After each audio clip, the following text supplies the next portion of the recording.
نہیں ہے. تو کہا کہ اب یہ جو آنکھ ہے, اب میں آنکھ کے نور سے آپ کو دیکھ رہا ہوں. جو درمیان میں شیشہ ہے, یہ آنکھ کا جو نور ہے یہ شیشہ کراس کر کے آنکھ کو دیکھ رہا ہے. تو اس کا مطلب یہ ہوا کہ آنکھ کا جو نور ہے شیشے سے کراس ہو کر آپ کو دیکھ رہا ہے. تو شیشہ نہیں ٹوٹا. جس طرح میرے حضور اس غار میں داخل ہوئے ہیں تو میرے حضور اتنے لطیف تھے کہ غار کے اندر داخل ہو گئے ہیں. مکڑی نے چالا بھی تلا ہوا ہے. کہا کہ اس لیے میرے حضور نور تھے کہ مکڑی کا چالا بھی نہیں ٹوٹا, کبوتری کے جو انڈے تھے وہ بھی نہیں ٹوٹے. میرے حضور اندر داخل ہو گئے ہیں. اور جو کفار کا یہ تجربہ ہے کہ اگر کوئی انہوں نے چند فاصلے پر بھی حضور کو نہ مانا, حضور تک نہ پہنچ سکے, اس کی وجہ کیا تھی؟ انہوں نے حضور کو اپنے جیسا مانا تھا کہ حضور بھی ہمارے جیسے ہے, لیکن جو ہمارے حضور ہیں وہ نور ہے. اب آپ کہیں گے حضور تو نور ہے, حضور اگر گزر جاتے تو جالا نہ ٹوٹتا, کبوتری نے جو انڈے دیے ہیں وہ نہیں ٹوٹے. تو کہا کہ صدیق اکبر تو گزرے تھے نا, صدیق اکبر تو اندر داخل ہوئے ہیں نا غار کے اندر, تو پھر جالا کیوں نہیں ٹوٹا؟ تو میں کہتا ہوں, ہم کہتے ہیں کہ جو میرے حضور ہے نا وہ صرف نور نہیں ہے بلکہ جس کو مس ہو جائے, جس کو ٹچ ہو جائے اس کو بھی نور بنا دیتے ہیں. میں کہتا ہوں ہجرت کے موقع پر جو صدیق اکبر نے میرے حضور کو کندھوں پر اٹھایا, تو پھر مجھے بتاؤ اگر میرے حضور ٹچ ہو جائے تو اس کو نور بنا دیتے ہیں. تو میں کہتا ہوں جس کے اوپر میرے حضور نے سواری کی ہو تو پھر بتاؤ صدیق اکبر بھی تو نور ہے. تو صدیق اکبر بھی اب اس جانے میں داخل ہو گئے ہیں. اب جب اس کے اندر داخل ہوئے کفار کا یہ تجربہ, صدیق اکبر کو نا پیاس کی شدت بہت زیادہ بڑھ گئی کہ حضور مجھے عطش شدید, مجھے بہت زیادہ پیاس لگی ہے. اب حضور نے فرمایا اے صدیق غار کے درمیان میں چلا جا, وہاں پر ایک پانی پی لے وہاں سے. اب صدیق اکبر نے غار اپنے ہاتھوں سے صاف کی ہے. اس ایک جو سوراخ تھے ایک سوراخ کو بند کیا ہے, لیکن صدیق اکبر نے سوچا نہیں ہے کہ حضور میں نے تو اپنے ہاتھوں سے ساری غار کو صاف کیا ہے, لیکن اب غار میں پانی کہاں سے آئے گا؟ صدیق اکبر نے یہ سوچا نہیں ہے کہ غار میں پیچھے پانی ہوگا یا نہیں ہوگا. بس حضور نے فرمایا اے صدیق پیچھے چلا جا, پانی پی کے آ. اب صدیق اکبر غار کے پیچھے جاتے ہیں تو دیکھتے ہیں کہ وہاں پر ایک نہر چل رہی ہے آب کوثر کی. اب اس نہر سے نہ پانی پیتے ہیں, جب پانی پیاس بجھ جاتی ہے. اب حضور نے صدیق اکبر سے پوچھا اے صدیق بتا پانی کیسا تھا؟ اب پیاس تو بجھ گئی ہے, پوچھنے کی کیا ضرورت تھی؟ تو کہا کہ اے صدیق بتا پانی کیسا تھا؟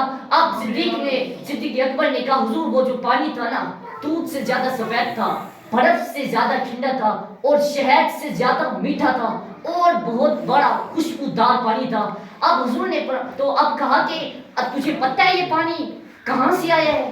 تو حضور نے صدیق اکبر نے کہا کہ حضور واللہ اعلم ورسولہ. صدیق اکبر نے یہ نہیں کہا واللہ اعلم, بلکہ کہا واللہ اعلم ورسولہ, کہ یا تو اللہ جانے یا تو رسول جانے. اب صدیق اکبر نے اب حضور کو یہ بتایا.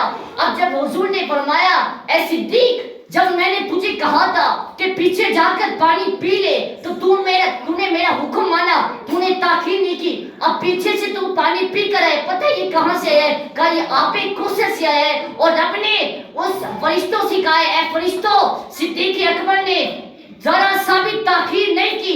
صدیق اکبر بعد میں پہنچنا چاہیے اس غار کے جو درمیان میں, کہا آب کوثر کی نہر وہاں پر پہلے سے جاری کر دو. اب جب وہ صدیق اکبر نے سنا یہ جنت سے پانی آئے آب کوثر ہے تو صدیق اکبر نہ وجد میں آ گئے. آپ نے صدیق اکبر نے کہا کہ حضور اب کیا ابو قحافہ کا بیٹا آپ کے قدموں سے لگ کر اتنا اونچا مقام رکھتا ہے کہ صدیق کو پیاس لگے اور پانی جنت سے ہے؟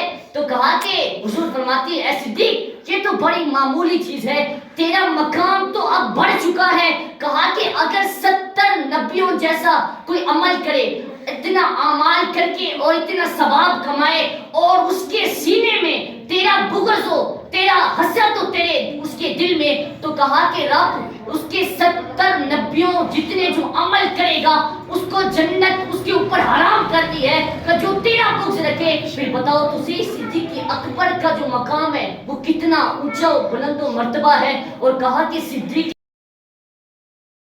کہ صدیق اکبر نے جب مدینے میں پہنچ گئے ہیں، مدینے میں کو پتہ نہیں چلتا تھا کہ اس میں سے صدیق کون ہے. کہا کہ 3 دن کی تجلیاں چہرہ ابو بکر کا ہوتا تھا، تجلی مصطفیٰ کی ہوتی تھی. کہا کہ اتنا چہرہ حضور کے ساتھ جڑ گیا تھا، اتنا نور آ گیا تھا، اب صدیق اکبر پہچاننا مشکل ہو گیا تھا.